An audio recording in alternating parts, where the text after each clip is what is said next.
ताज़ा तरीन वीडियोस के लिए हमारा YouTube चैनल सब्सक्राइब करके बेल आइकन प्रेस करिए ताकि आपको मिले हर अपडेट सबसे पहले।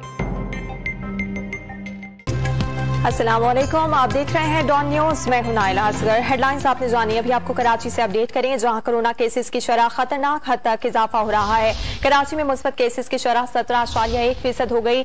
सबसे ज्यादा जिला शर्की में 21% शरह रिकॉर्ड की गई है। वजीर आला सिंध सैयद मुराद अली शाह की जेर सदारत कोरोना वायरस की सूबाई टास्क फोर्स का इजलास हुआ, जिसमें बताया गया कि सूबे में नए केसेस की शरह 7.4 हो गई है। मजीद इसी हवाले से बात करेंगे डॉन न्यूज कराची के ब्यूरो चीफ काजी हसन से। काजी हसन, बताइएगा इजलास के दौरान मजीद क्या बताया गया है कोरोना सूरत हाल के बारे में?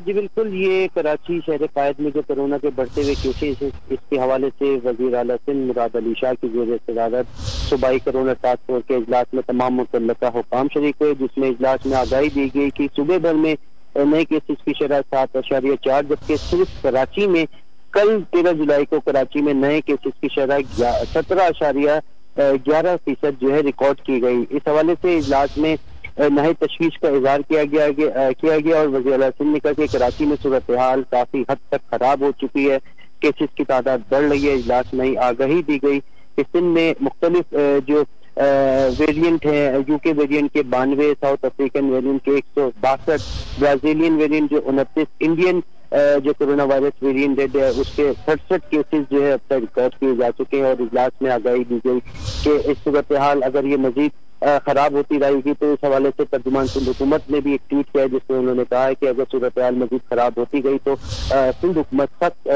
तरीन इकदाम लेने पर भी जानिब जा सकती है। बहुत शुक्रिया आपका काजी हसन, आपने आगाह किया।